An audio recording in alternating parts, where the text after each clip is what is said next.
Let's take a look at a United States $1 bill. What is it that gives this thing value? You can give it to people and get back, food that you can eat or things that you can use and things of hard value. But what is it about this little piece of paper that makes it valuable? Or I guess it's not paper, is it? It's cotton, something like that, right? But the question stands, right? Like, what makes this flimsy little thing that doesn't seem to have any use in its own right valuable? Well, one kind of interesting exercise is to step back in time a little bit and take a look at what the very, very first United States dollars looked like. So I have here one of the very first that was printed, and let's zoom in on it and kind of read some of the words associated with it. So if we zoom in, let's just say towards the very top here, notice that it says silver certificate up here at the top. So what does that mean? Well, if we zoom out a little bit, it says that this certifies that there has been deposited in the Treasury of the United States of America, and then the sentence kind of continues in an awkward way below, $1 silver payable to the bearer on demand. So what that means, what this dollar originally represented, was the fact that you were going to be able to turn in this bill for a silver dollar.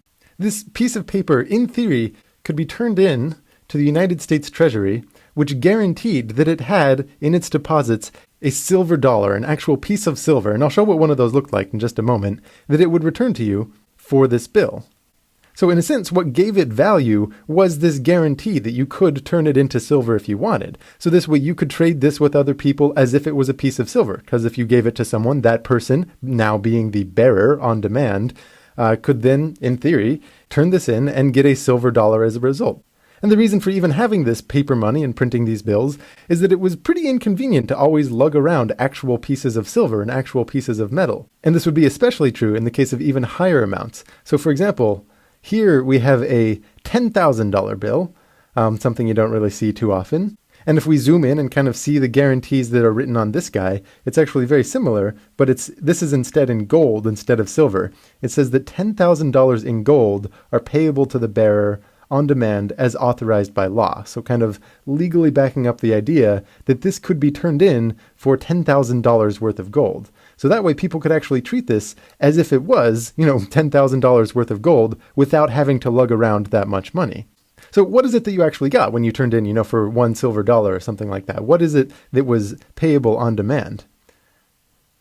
Well, you have what's another form of money, what you can use in commerce and kind of trade with people as a medium of exchange, officially United States money. But the difference is that the piece of money itself is the valuable metal. It actually is the silver. So in theory, if you, didn't trust the United States government anymore, you could melt it down for just the pure silver, and maybe other countries still value that silver. And similarly, there was gold coins like this that people would use. Like this right here is a gold coin worth $2.50. So this is something where the value is held within it because presumably people value gold. And even if this didn't have a fancy, United States symbol all stamped onto it, it would be something valuable because it's gold. And this kind of money, this, gold coins or these silver coins, has a special kind of name. It's called commodity money. Let's see, commodity money.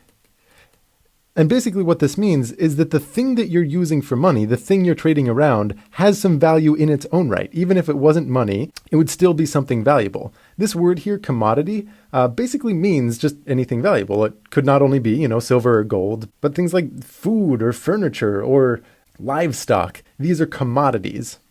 And, you could argue that silver and gold aren't valuable other than the fact that people just like using them for trading. I mean, they're kind of pretty and useful for jewelry, and there's some electronics that use them. But on the whole, the main reason that people value silver and gold is because they're used for trading. It's kind of because other people value them. So it's a little bit weird that these are the quintessential examples of commodity money, when in fact other commodities, like wheat or oranges, feel much more, real, hard, valuable, something you can use in its own right than the pieces of metal. But nevertheless, these are commodities.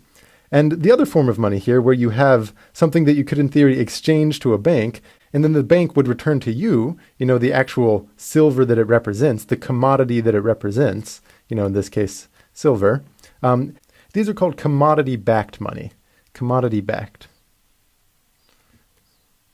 Because their value is being backed up by the value of whatever commodity they represent. Another term that you might hear for them is representative money, because they are representing another good, representative. In this case, silver or gold. But in the early days of money, like thousands of years ago, you would have representative money like the shekel, which represented a certain weight of barley. So it doesn't just have to be silver or gold. Sometimes you have money that represents a different sort of commodity. So commodity-backed, representative. This is the kind of like old style United States or other countries' money. A lot of people had commodity-backed money. But in modern terms, it's common not to have either of those. You just have this bill that's not backed up by silver. You could not turn this in and get silver as a result. And this is termed fiat money. Fiat money. And this word fiat kind of means a decree or a declaration. So it's like the United States government has declared that this is money. And just by declaring that it's money, presumably that gives its value.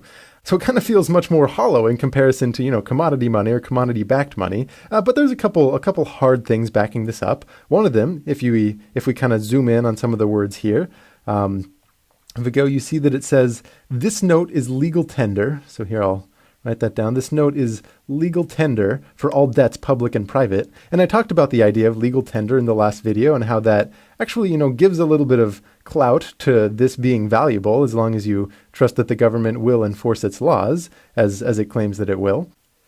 But for the most part, what makes this stuff valuable is the fact that other people trust it, right? The reason that you value having a dollar bill is because you can give it to most people and they are willing to trade you valuable things for it. And at the end of the day, that's what was making, silver dollars or these $10,000, gold notes valuable, because almost no one would actually trade it in for the silver, because why would you? It's just as good and it's a little bit more convenient to just trade around the bill itself. So once that's actually in the psychology of a society, and once everyone kind of is used to the idea of trading around this paper representative money in order to be able to get things of value, it's not actually a huge leap to just have the paper that you're trading around as long as everyone else trusts it.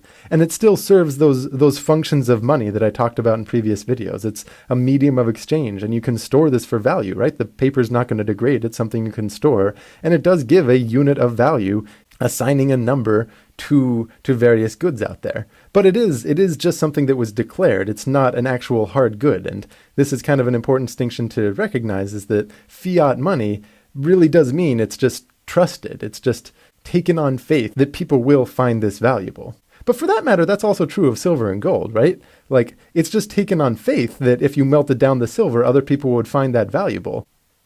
And same goes for gold. And in fact, in some, even though a lot of Western cultures valued gold a lot, there were other cultures that they might find, like in Asia, that didn't value gold in the same way and just thought, why is everyone getting all up in a fuss about this fancy metal? So this idea of having money that we use basically because we trust that others will find it valuable isn't actually that absurd. And as long as it serves those same three basic functions of money, you can have a working society.